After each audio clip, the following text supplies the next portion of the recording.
Assalamualaikum warahmatullahi wabarakatuh. Shalom, Om Swastiastu, Namo Buddhaya, dan salam kebajikan. Tentunya selamat sore buat Tribuners dimanapun Anda berada. Tak henti-hentinya saya mendoakan semoga Tribuners dimanapun Anda berada dalam keadaan sehat, bahagia, serta semangat.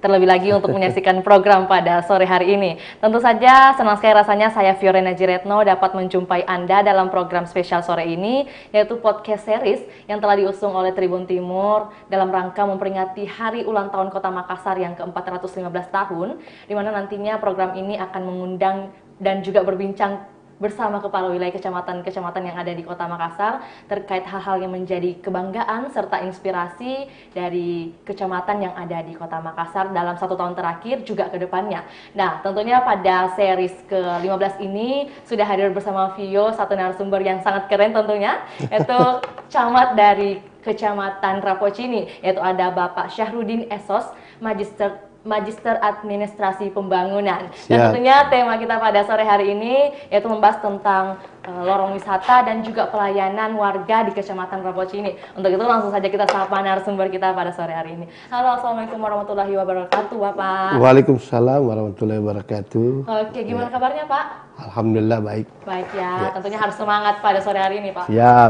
Oke, Pak, biasanya mungkin di lingkungan masyarakat disapa dengan sapaan apa nih, Pak?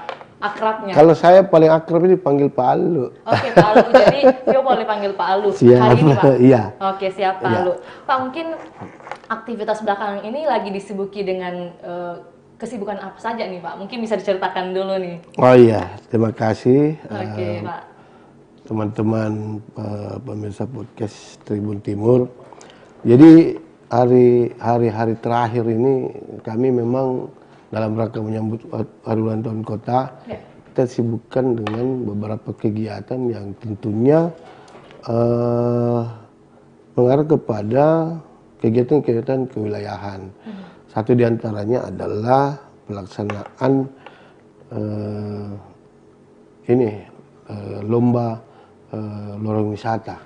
Jadi pas kemarin itu di Rapocini kami di 11 kelurahan itu mengikutkan lomba untuk UMKM yang ada di lorong. Ya.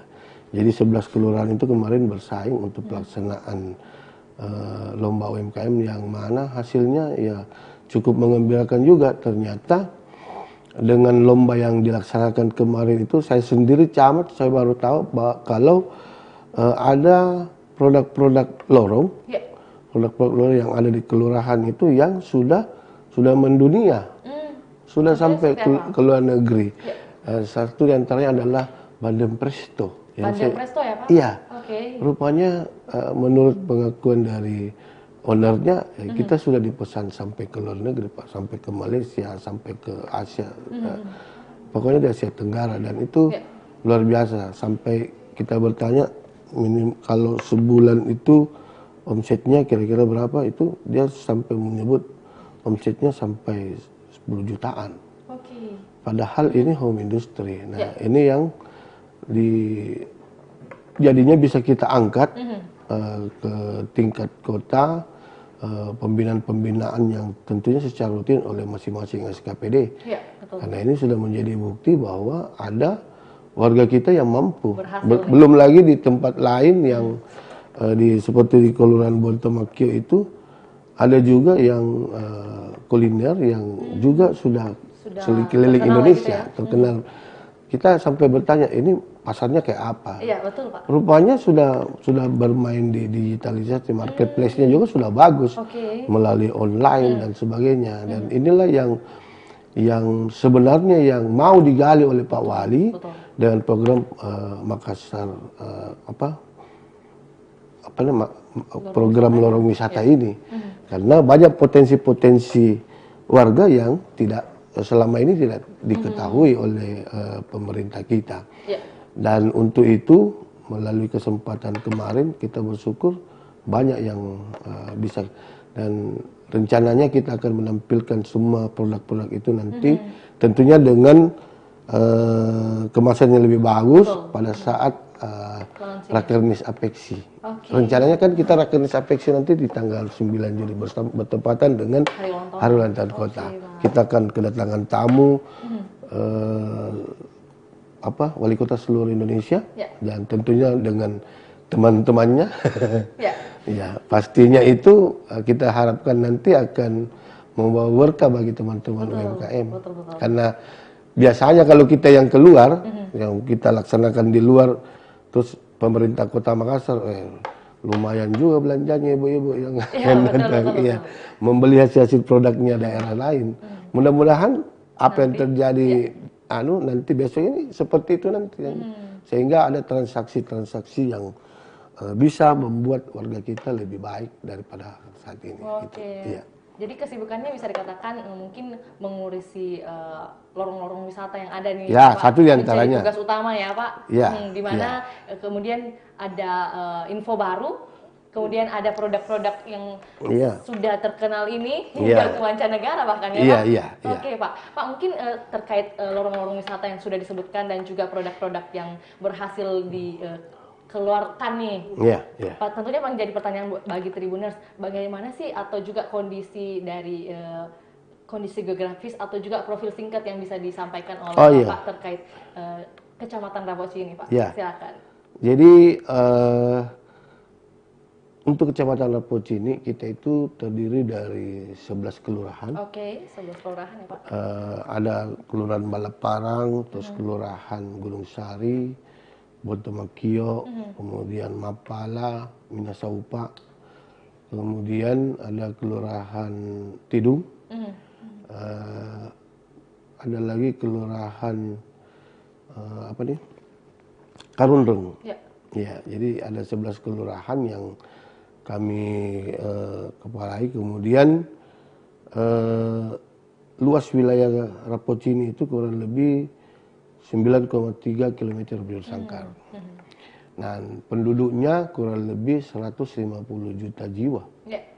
Dan ini adalah potensi yang besar bagi Rapoci ini, di mana warganya yang banyak dan tentunya dengan masing-masing dia kita punya ini komunitas. RW-nya kalau RW itu sekitar 700. Ya, 107 dan RW kita itu kurang lebih 500 sehingga banyak hal-hal yang tentunya muncul di wilayah ini yang tentunya kita harus senantiasa mengantisipasi dan mendengarkan apa yang menjadi keluhan masyarakat. Lorong wisata inilah yang menjadi salah satu solusi oleh Bapak Wali Kota. Dan tentunya peran-peran serta masyarakat ini, terutama RT RW yang ada saat ini, alhamdulillah dengan kepemimpinan mereka kita bisa berjalan, kita bisa lebih baik dan sangat menentukan tentunya bagi perkembangan Kota Makassar ke depan. Betul Pak. Ya, tentunya dengan kerja-kerja keras yang dilakukan oleh semua pihak yang ada, kita harapkan seperti itu. Oke, nah, lantas dengan jumlah penduduk yang sedemikian banyak ya bisa dikatakan ya Pak, dengan kondisi geografis yang ada 9.000 km ya Pak, persegi ya Pak? Ya, 9,23 km. Dengan jumlah bisa dikatakan kan kelurahan-kelurahan yang ada di Kecamatan Rapoci ini mungkin ditempati oleh para mahasiswa bisa dikatakan ya? Banyak oleh mahasiswa. Karena kami ada 3 kampus. Betul. Iya, ada 3 kampus dan inilah yang sedikit menjadi lebih kalau di Rapoci ini dengan keberadaan mereka. Karena keberadaan mereka ini kan selesai kembali ke daerah, ada lagi yang datang dan penduduk di sana itu kita lebih ekstra lagi dalam penanganannya. Berbicara tentang mahasiswa tentunya juga berbicara tentang pemuda nih. Kalau dari segi pemuda mungkin ada pembinaan-pembinaan apa saja yang sudah dilakukan untuk lorong wisata nih Pak? Mungkin kan tentunya ada elemen-elemen pemuda nih yang diikut sertakan dalam lorong wisata. Itu seperti apa sih pembinaan yang sudah dilakukan Pak? Iya, jadi kalau kami selama ini, sejak kami menjabat itu cukup akrab dengan pemuda di Rapoci ini. Ada KNPI, ada GP Ansor, ada organisasi-organisasi pemuda lainnya yang berada di dalam wilayah kami itu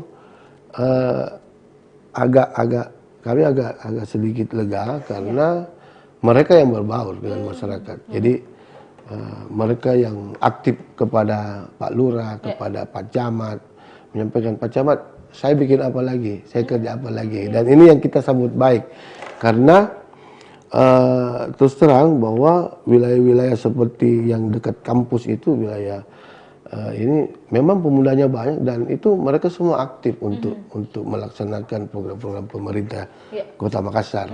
Sehingga saya dalam beberapa kesempatan berkolaborasi dengan mereka, kemudian juga ikut aktif dalam kegiatan-kegiatan yang dilaksanakan oleh mereka.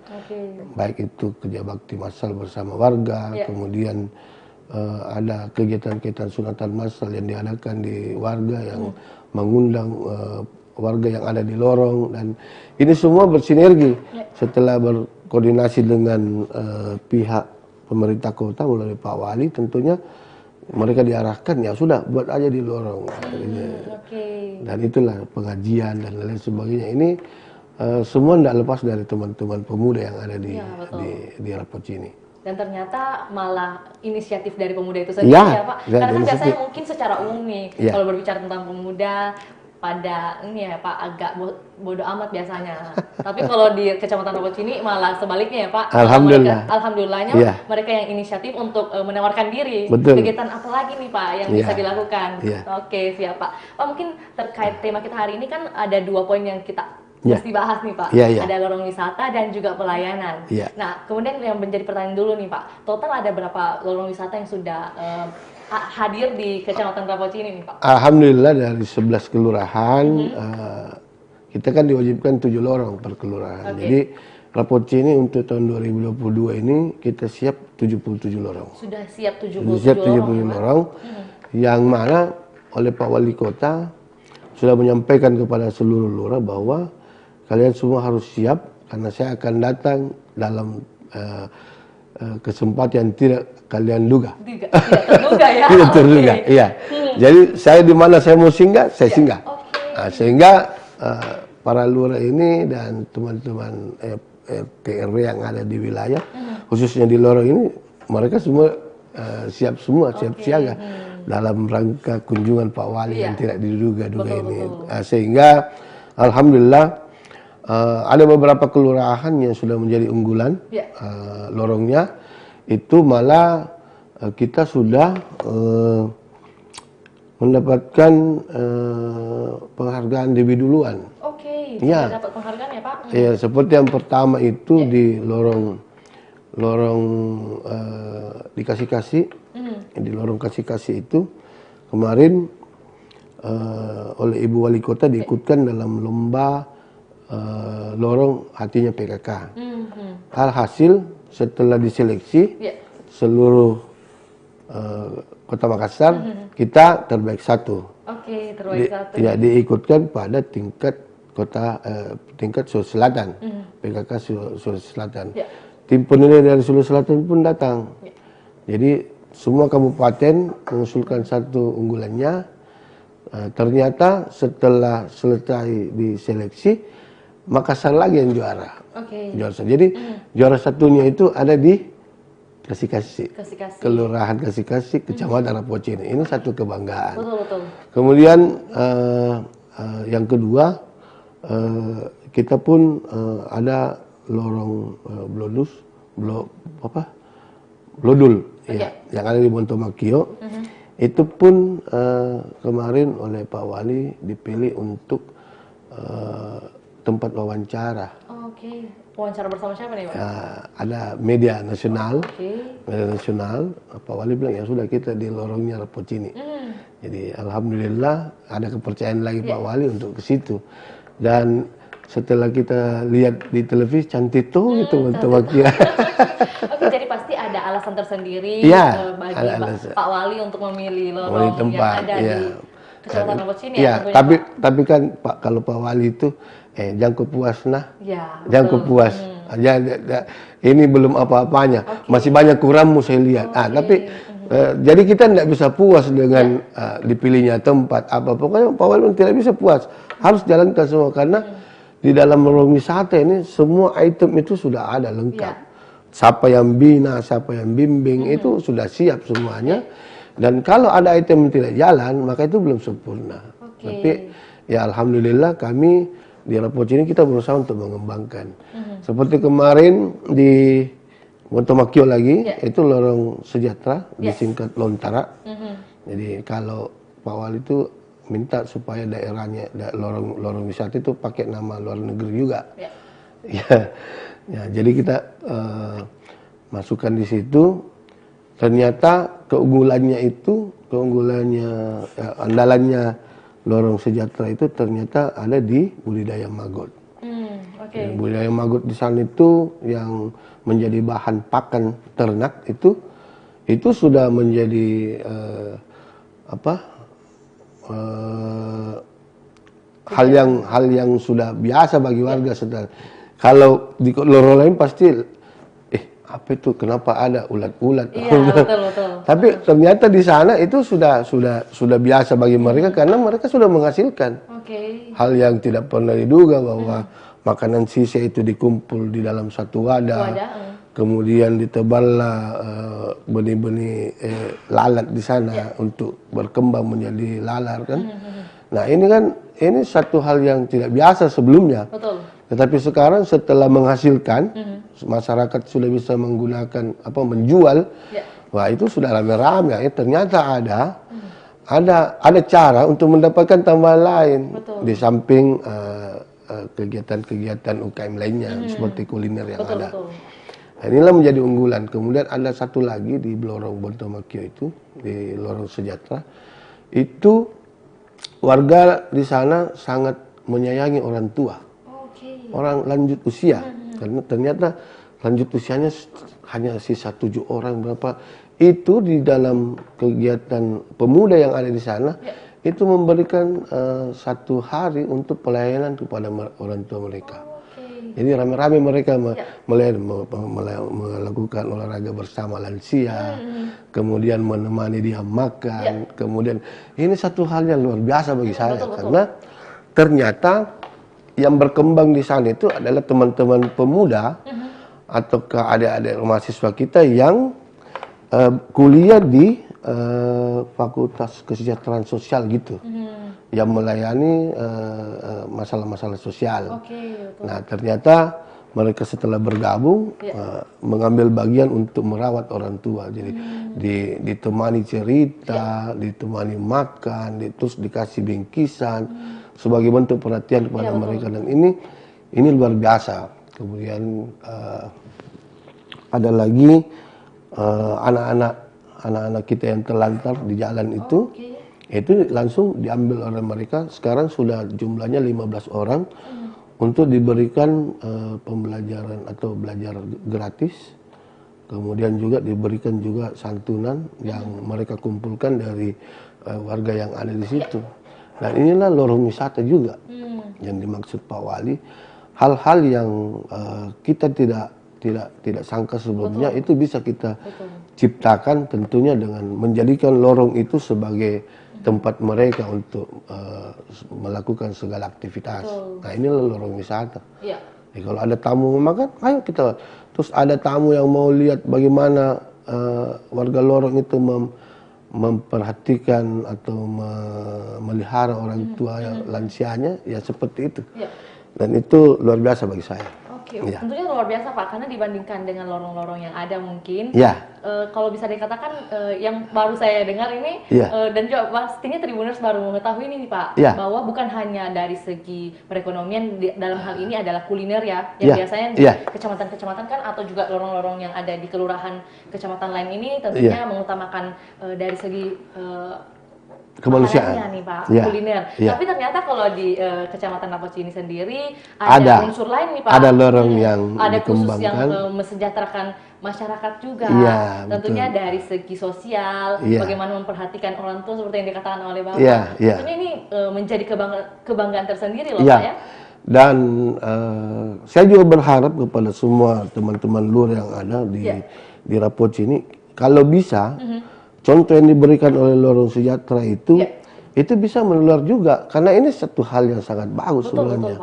Di mana kita biasanya yang punya orang tua, apalagi yang sudah tidak ada orang tua, biasanya ketika melakukan pekerjaan itu dia pasti rindu. Betul. Ada kerinduan tersendiri nih Pak. Dan itu nilai ibadahnya pasti tinggi. Betul. Oke, Pak, kalau dari segi program atau juga kegiatan yang dilakukan ini untuk bisa dikatakan merangkul orang tua nih Pak, itu gagasannya dari mana sih Pak? Apa di lorong atau gimana Pak? Memang di lorong itu ada adik kita yang kuliah di STKS, Sekolah Tinggi Kesejahteraan Sosial. Mungkin dari aplikasi yang dari ilmu yang dia dapat diaplikasikan di situ. Dan ternyata sangat luar biasa bagi saya, dan itu yang luar biasa. Iya, bukan berguna bagi sendiri, tapi juga banyak orang ya Pak. Betul. Dan tentunya juga menjadi contoh bagi lorong-lorong yang lainnya, di mana mungkin ada mahasiswa lain di lorong yang ada dengan ilmu mungkin seperti apa ya? Insya Allah kalau saya ikuti perkembangannya, dia sudah mengembangkan lagi di lorong apa lagi di daerah Panakukang kalau salah. Jadi bukan hanya di lorong yang sendiri Pak, tapi juga mengajak bekerja sama. Sudah mengajak lagi, karena bagus panggil kita jadi bagus ini ada mahasiswa, karena nilai positifnya itu yang saya lihat. Berarti ada nilai ini Pak, kebijaksanaan dan juga toleransi nih, bukan hanya sesama tapi juga bagaimana mengutamakan orang tua, gitu ya Pak. Oke Pak, tapi kalau kita kembali sedikit nih, tadi kan Bapak mengatakan bahwa Pak Wali sempat mengatakan jangan puas dan juga bisa datang tiba-tiba kalau yang ada di kecamatan-kecamatan. Nah kabarnya pada 4 Oktober lalu kan mungkin secara tiba-tiba juga ya Pak Wali berkunjung ke Lorong Silves nih Pak. Iya. Kalau dari Lorong Silves ini yang bisa menjadi unggulan itu seperti apa saja nih Pak? Yang kalau di Lorong Silves itu dia adalah lorong pertama yang membangun bank sampah. Oh, bank sampah. Ya, jadi pertama bank sampah di Rapocini itu di Lorong Silves. Dan ini sekarang wajib bagi semua lorong untuk melakukan bank sampah. Karena itu di samping dia ada kegiatan untuk membersihkan wilayah, juga bernilai ekonomis ketika sampah-sampah itu sudah dikelompokkan dan dijadikan dijual menjadi barang ekonomis. Dan ini ada di situ. Kemudian di Lorong Silves juga itu bagaimana mengembangkan ekonomi kerakyatan atau teman-teman di UMKM yang di sana itu ya sudah sangat kelihatan dari lorong itu bahwa setelah mereka berdaya, setelah mereka melakukan kegiatan-kegiatan yang dulunya menjadi sesuatu yang biasa-biasa, sekarang sudah luar biasa. Karena setelah mendapat izin dari Dinas Koperasi dan PTSP, itu mereka bisa berkembang lagi menjadi kegiatan menjualnya itu bisa naik lagi, bisa mendapatkan kur, bisa mendapatkan yang awalnya modalnya sangat kecil, sekarang sudah bank yang tawari dia, sudah datang BRI, datang Bank Mandiri untuk itu, dan tinggal dia yang kalau apakah kita ini bisa kembangkan di dalam situ. Ada juga keterampilan di Silves, kemudian ada juga seni di situ, ya apa nih, Pagandrang, gendang ya, Pak? Ya tradisional yang sudah jarang kita temukan di kota besar. Ternyata di Silves itu ada, dan pada kesempatan ini juga ya, kalau seumpama ada warga yang membutuhkan bisa datang ke Lorong Silves, karena kan orang biasa sunatan, orang biasa kawin, dia butuhkan biasa itu Pagandrang sebagai orang Makassar. Ya, kita ada di sana dengan pemain-pemainnya yang juga dari mahasiswa. Ya, ini semua mahasiswa-mahasiswa seni yang ada dari UNEM itu, mungkin dia kos di situ, dia main, tetangga-tetangga suka dengar, sudah ikut mereka. Nah, ini dikembangkan. Ternyata nanti bisa keluar semua ini ketika kita proklamirkan itu lorong wisata. Betul. Oh, ini juga tukang AC juga yang ada di situ, tukang kerja brankas juga yang jarang kita dengar. Pernah dengar reparasi brankas? Untuk saat ini baru kayaknya Pak ya. Di sana ada. Oke, di Kalau lorong Silvers ada ya. ada brankasnya rusak atau apa tua tidak bisa dibuka, bawa ke sana. Ada ahlinya di bisa diperbaiki nih. Bisa diperbaiki. Oke. Iya, kemudian ada juga tukang AC yang dan macam-macam lah. Itu semua menjadi potensi. Betul. Dan semuanya itu digitalisasi oleh Pak Lurah dengan timnya yang ada di bawah. Jadi begitu kita masuk di Lorong Silvers, kita hanya scanning melalui barcode, itu semua sudah kelihatan. Keterampilan apa ada di sini, kuliner apa yang ada di Silvers, terus apa yang bisa kita dapatkan di situ. Ya, alhamdulillah. Dan ini kan pembelajaran yang sangat besar bagi Kota Makassar atau warga kota. Kalau sekiranya hal-hal yang kecil yang kita bisa manage dengan baik menjadi potensi yang besar sebenarnya untuk kita dan semua warga. Betul Pak. Dan kami akui perlampauan. Oke, dan khususnya di Lorong Silvers ada jasa-jasa, banyak jasa ya Pak yang ditawarkan, ada begitu banyak potensi jasa yang ditawarkan mulai dari seniman, bahkan juga teknisi ya Pak. Oke, siap Pak. Dan tentunya juga ini menjadi informasi buat Tribuners. Mungkin ada yang membutuhkan nantinya bisa langsung ke Lorong Silvers. Bisa. Oke, siap. Nah, itu sudah mendapat ajakan langsung nih dari Pak Camat. Lorong Lubas ini, Lorong Lubas, ya. Ya, Pak, dan juga kalau berbicara tentang lorong wisata dan juga budidaya, tentunya kan sudah ada hasil panen nih yang dilahirkan. Ada nih. Ya, oke. Kabarnya yang ada hasil panen ini di lorong ini ya, Pak, lorong Chanpanha. Iya. Celah-celah ini ya? Iya. Oke, itu budidaya seperti apa saja yang sudah berhasil dipanen nih, Pak? Pertama itu sayur-sayurannya. Oke, dari segi sayuran. Ya, jadi di sana itu sudah bisa dikatakan lorong inflasi juga, karena dengan keberadaan partisipasi masyarakat untuk mengembangkan ini lorong tanaman-tanaman komoditi ini, ya itu dengan sendirinya dia bisa menekan inflasi. Betul. Karena di tempat lain nilai harganya mahal, di Makassar tidak seperti itu. Karena semua bergerak untuk itu, dan kita bangga dengan kegiatan itu. Kemudian sudah ada juga panen ikan lila. Oke, ikan nila sudah dipanen ya Pak di lorong. Sudah dinikmati, tapi lebih banyak dinikmati, tidak mau jual itu, mau makan sendiri. Jadi kesejahteraan hidup Pak. Tapi mungkin nanti setelah dikonsumsi pribadi, kemudian dikembangkan lagi Pak. Kalau bisa dijual nih. Kalau misalnya sudah menyeluruh ke masyarakat untuk kegiatan budidaya itu, pasti dijual. Karena kan banyak yang suka. Iya, betul. Iya, banyak yang suka. Termasuk Ibu Wali Kota suka sekali, dia bilang, suka sekali kita kan begitu. Ikan nila. Pak, kalau lobster sendiri bagaimana? Apakah sudah panen atau masih lobsternya kalau yang terakhir saya belum dapat informasi, tapi semua lobster itu sementara dibudidayakan di lorong-lorong yang ada. Seperti di Lorong Lubas, kemudian di Silvers, kemudian ada di lorong apa nih namanya, Cela-Cela itu sudah ada. Iya. Berarti untuk saat ini masih dalam proses pengembangbiakan mungkin ya Pak. Oke. Jadi kita tunggu juga nih Pak hasilnya. Nanti diundang Ki kalau misalnya sudah panen. Oke, siap Pak, ditunggu ya undangannya Pak. Siap. Oke, siap Pak. Pak, mungkin kan ini tadi kita sudah membahas tentang lorong wisata dan juga pastinya dari tema kita pada hari ini bagaimana pelayanan warga di Kecamatan Rapocini nih Pak. Iya. Pak, kalau bisa dijelaskan sedikit bagaimana sih kondisi pelayanan publik yang ada? Mungkin kita berbicara sebelum digitalisasi ya Pak. Secara garis besar atau gambaran umumnya seperti bagaimana nih Pak? Kalau Rapocini itu sejak kami menjabat, alhamdulillah sih sebenarnya, karena di Rapocini itu salah satu kecamatan yang cukup baik dalam pelayanan dari camat-camat sebelumnya ya. Malah kami punya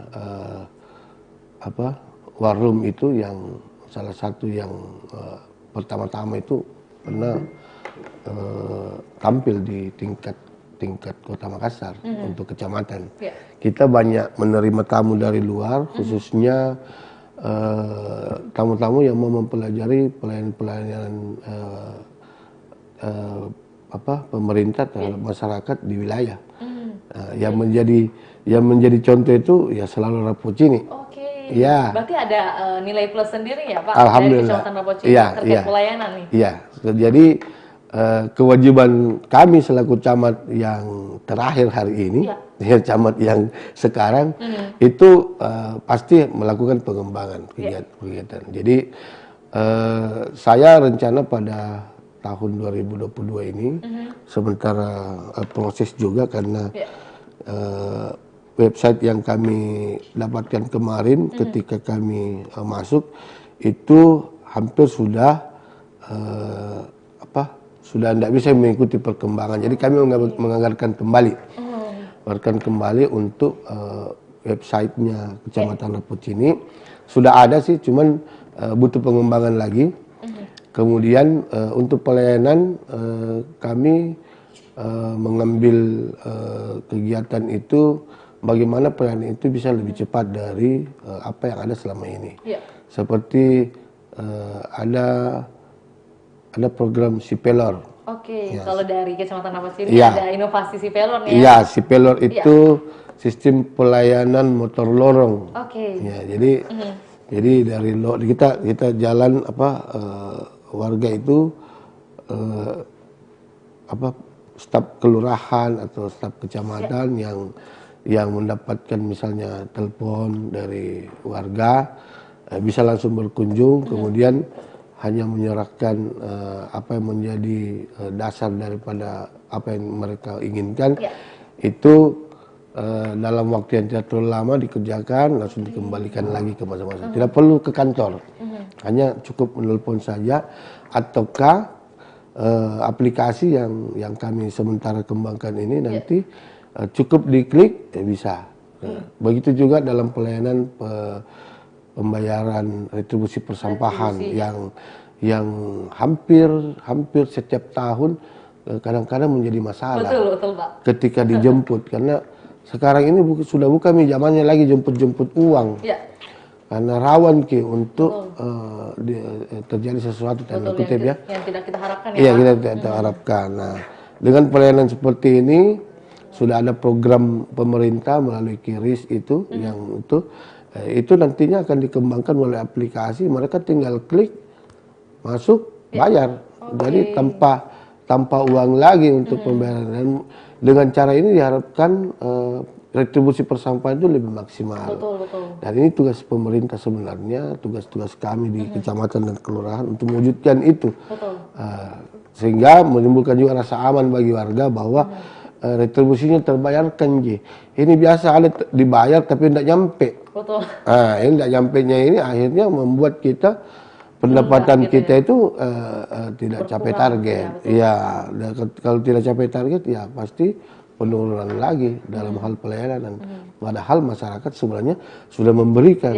Cuma karena dalam bentuk tunai ini bisa tanda kutip disalahgunakan, akhirnya seperti itu. Dan inilah yang harus kita perbaiki melalui pelayanan-pelayanan yang ada dan yang kami sementara kembangkan ini.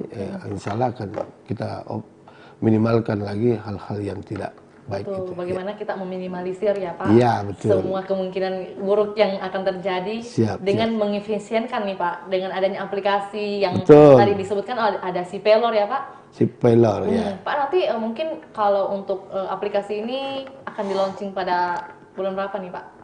Targetnya pada tahun ini kan? Targetnya tahun ini sebenarnya. Jadi kita usahakan untuk bisa meluncing. Rencananya kalau bisa di bulan November ini, di ulang tahun kota, iya. Iya, tapi berusaha untuk itu, dan sementara kami usahakan untuk bisa menyelesaikan. Kalau muncul pertanyaan Pak, progresnya hingga saat ini bisa dikatakan berapa persen nih Pak? 70 nih. Oke, sudah 70%. Berarti mungkin tinggal tunggu apa nih Pak? 30%-nya ini berasal dari mana? 30%-nya ini dari pengembangan website yang kami sementara lakukan, karena ada kendala kemarin di administrasi. Terus terang ada kendala administrasi sehingga anggarannya itu belum bisa keluar. Oke, siap Pak. Tapi semua kecamatan kayaknya seperti itu. Masih terus mengembangkan ya Pak, berusaha mengembangkan dan juga bagaimana tentunya kecamatan-kecamatan lain juga punya harapan seperti Bapak dalam launching program ini tentunya maunya di bulan ini. Bertepatan dengan hari ulang tahun Kota Makassar. Tapi saya usahakan, mudah-mudahan kita bisa selesai. Ya, tentunya juga kita mendoakan Pak. Dari saya juga mendoakan bagaimana nantinya program ini, program Sipelor ini bisa cepat dilaksanakan nih Pak. Oke. Pak, kalau begitu kan ini programnya belum berjalan maksimal bisa dikatakan ya Pak dari Sipelor ini. Lantas bagaimana sih kondisi aktual dari pelayanan publik yang ada di Kecamatan Rapoci ini? Mungkin saat ini masih manual ya begitu ya Pak? Cuman kita sudah berusaha untuk mulai memberikan pelayanan terbaik, akuntabel dan tentunya tidak menyusahkan masyarakat karena kesan-kesan awal itu biasanya orang malas kapian dia banyak duduk anunya ini kesan-kesan seperti itu. Tapi kami selalu sudah menyampaikan bahwa terutama kepada para staf yang ada bahwa mari kita melayani dengan baik, melayani dengan hati dan tentunya di Rapoci ini sudah bebas pungli.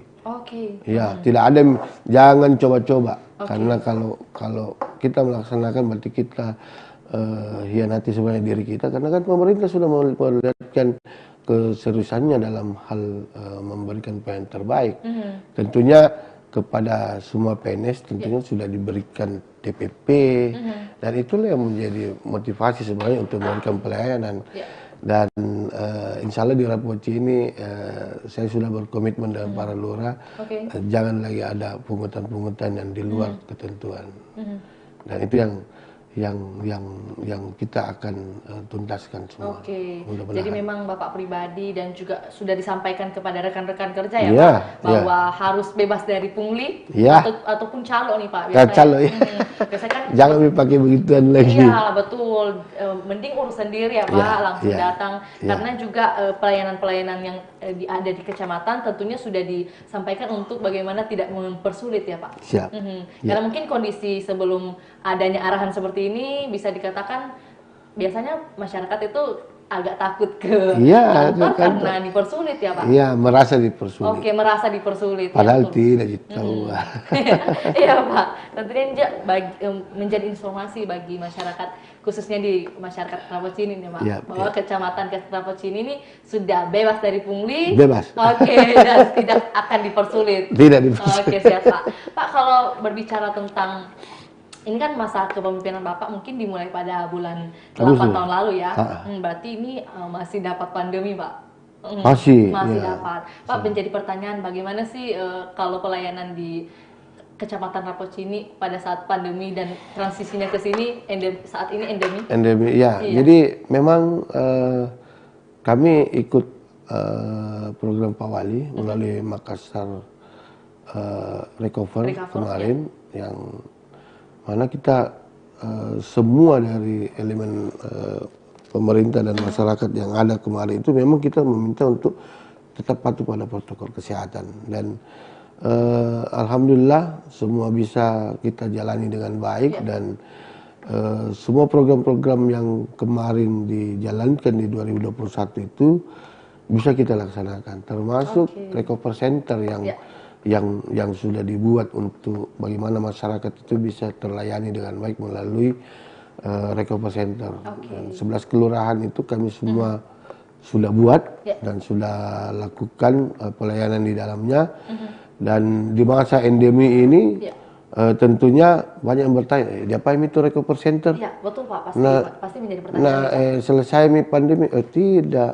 Recover Center itu menjadi milik masyarakat dan tentunya kegiatan-kegiatan yang membutuhkan tempat, misalnya pelayanan posyandu bisa di Recover Center, pelayanan lansia yang selama ini di puskesmas bisa di Recover Center.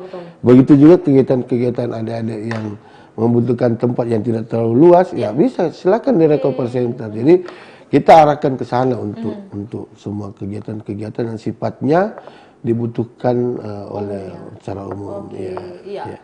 Tentunya seperti yang dikatakan oleh Bapak, pasti menjadi pertanyaan juga nih Pak, seperti yang dikatakan bahwa ini tank-tank itu yang recover itu bisa digunakan untuk apa, padahal kan pandemi sudah melandai nih, bisa dikatakan. Ternyata kalau dari Kecamatan Rapocini ini sangat terbuka luas untuk bisa digunakan oleh masyarakat ya Pak. Oke. Kalau izinnya itu boleh ke mana nih Pak? Untuk langsung aja ke Pak Lurah. Oke, minta seperti sekarang ini ada pendataan Reksosek ya. Kan? Ada pendata itu pakai tempat itu di situ. Dikasih sama Pak Lurah, di situ mau di belakang kumpul kalau mau ke rekonsiliasi data misalnya kan. Kan ini mereka menyebar ada berapa orang. Nah kalau misalnya waktu istirahat dia data tidak di kantor Lurah, di recover center lagi gitu.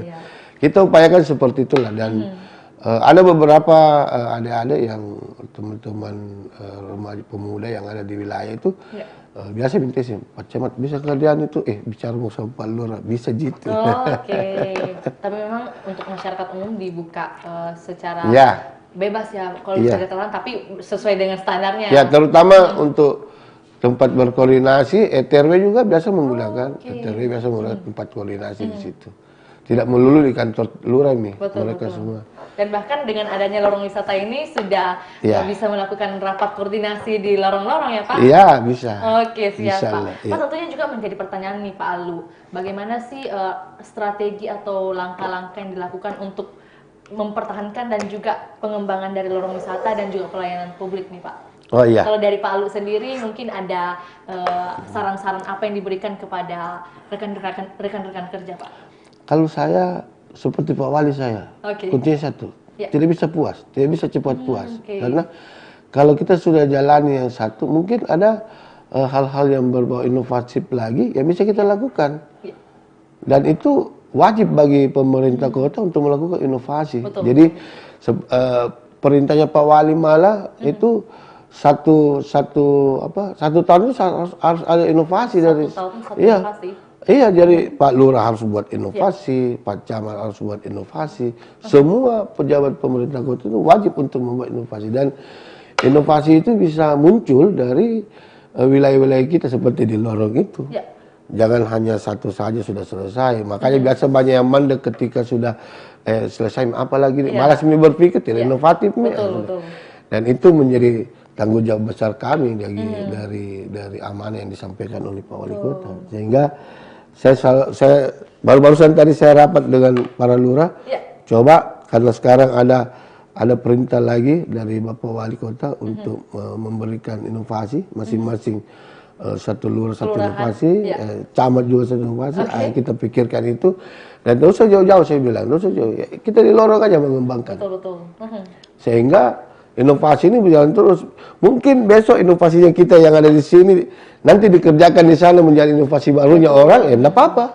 Jadi inspirasi bisa menjadi inspirasi kan. Nah, begitu juga kita bisa mencari inspirasi dari orang lain untuk membuat inovasi juga, karena kan tidak ada di tempat tak. Nah, ini yang kita kembangkan, sekalipun itu sudah ada di daerah, tidak apa-apa. Kali ini versinya kita yang kita kembangkan mungkin sedikit dari orang, dan inilah yang akan kami lakukan. Mudah-mudahan kami bersambut teman-teman semua di wilayah kelurahan bisa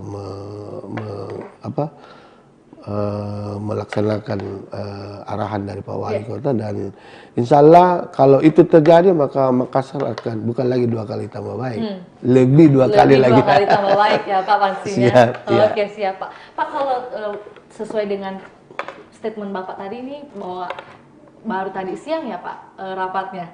Ya, tadi siang. Berarti mungkin masih dalam proses ini ya Pak, idenya kalau dari Bapak sendiri itu terkait inovasi yang dilahirkan. Itu pertama yang saya lakukan tadi. Yang kedua ya dalam rangka ulang tahun kota, karena kita mau ada kegiatan lomba nyanyi apa nih? Anak Lorong Makassar. Makassar. Inovasi baru ya Pak? Ada program baru. Iya. Bagaimana mereka mencintai Makassar, ya kita mencintai lorong dan kita tahu juga siapa anak lorongnya Makassar. Mari kita nyanyikan dan semoga bisa menjadi inspirasi untuk kita berbuat di Tentunya juga untuk mengembangkan musikalitas dari acara kejalanan ya Pak, anak lorong nih. Ya karena ini prakerja sama KPJ, kelompok pengamen jalanan Kota Makassar. Dan, ini juga yang menjadi kebanggaan karena di saat sekarang ini mereka juga bisa mengembangkan itu dan tentunya kita menggali potensi itu dari lorong. Betul. Oke, siap Pak. Pak, tadi kan ada statement Bapak yang mengatakan bahwa tanggung jawab dan juga dari program yang ada ini tentunya besar ya Pak, cukup besar ya. Pak, lantas menjadi pertanyaan, tantangan seperti apa sih yang dirasakan oleh Pak Alu selama menjabat sebagai camat nih? Ya, tentunya tantangan yang saya dapatkan itu terkait pelayanan. Yang dulunya saya sebelum saya jadi camat, saya kan sebelumnya di Dinas Perdagangan yang notabene kerjanya tentunya kerja terorganisir. Tapi di kecamatan ini betul-betul HP saya itu tidak pernah nonaktif ya Pak? Aktif. Iya, karena 24 jam betul. Iya. Belum lagi kalau ada kebakaran di malam hari, itu semua harus kita terima sebagai satu hal yang mewajibkan kita untuk memberikan perlindungan, pengayoman pada masyarakat. Dan saya berharap mudah-mudahan di dalam masa jabatan ini tetap kami dilindungi oleh Allah Subhanahu Wa Taala. Karena tantangannya begitu berat dan tentunya doa-doanya warga, doa-doanya teman-teman semuanya, bagaimana kita bisa lebih sukses ke depan dengan jabatan kami yang ada saat ini. Siap Pak. Amin. Tentunya juga saya mendoakan dan juga pastinya Tribuners Tilung ini dimanapun berada, pasti mendoakan bagaimana kesuksesan seorang camat Rapocini ini. Siap. Oke Pak. Makasih. Oke, siap Pak. Pak, mungkin sebelum kita ke closing statement, tentunya menjadi pertanyaan juga nih bagi Tribuners. Apakah ada kisah menarik atau kisah haru yang mungkin bisa diceritakan oleh Pak Alu selama menjabat sebagai camat? Itu tadi yang saya sampaikan, bagaimana adik-adik kita itu mencintai orang tua. Oke, itu ya yang paling mengharukan memang sih Pak. Iya, saya melihat langsung dan langsung mengingat orang tua saya. Aduh Pak, maaf ya Pak. Memang Pak. Iya, dan itu memang pemimpin harus seperti itu. Oke, siap Pak. Harus perasaan itu harus selalu diasah. Betul. Terutama kita yang sudah tidak punya orang tua, pastinya kita merasakan rasa rindu itu. Iya, dan itu saya salut. Oke Pak, terima kasih banyak Pak sudah mau berbagi kisah haru. Maaf nih Pak, terharu Pak Alu pada sore hari ini. Siap. Tentunya kami juga mendoakan bagaimana almarhum Bapak. Iya Pak. Dan ibu saya yang selalu mendoakan. Iya betul Pak. Iya. Oke Pak. Oke, kita agak tenang dulu Pak. Sebelum ke closing statement. Tentunya dia juga mau minta Pak kesediaan Bapak untuk memberikan closing statement. Mungkin ada harapan juga imbauan yang mau disampaikan oleh Pak Alu selaku camat dari Kecamatan Rapocini kepada masyarakat mungkin. Terima kasih teman-teman Tribuners. Saya selaku camat Rapocini menyampaikan terima kasih tentunya kepada seluruh masyarakat yang sudah melaksanakan ataupun mendukung program-program pemerintah terutama lorong wisata, dan tentunya peningkatan pelayanan yang kami selalu harapkan, koreksi dari masyarakat untuk pemerintah yang ada di wilayah Kecamatan Rapocini.